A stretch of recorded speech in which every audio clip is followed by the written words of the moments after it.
The UFC is back on ESPN, where later tonight on pay-per-view, it's a dream matchup for the interim lightweight championship.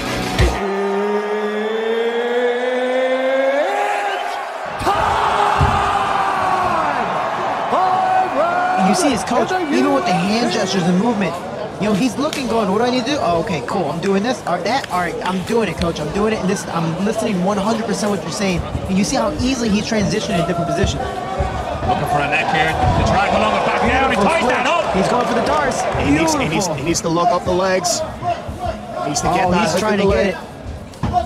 Again, he's trying to stay on top of this 100% finish rate. Lunga is trying his best to move, and he's doing the right thing. He's trying to prevent all that looks tight. From this position as well.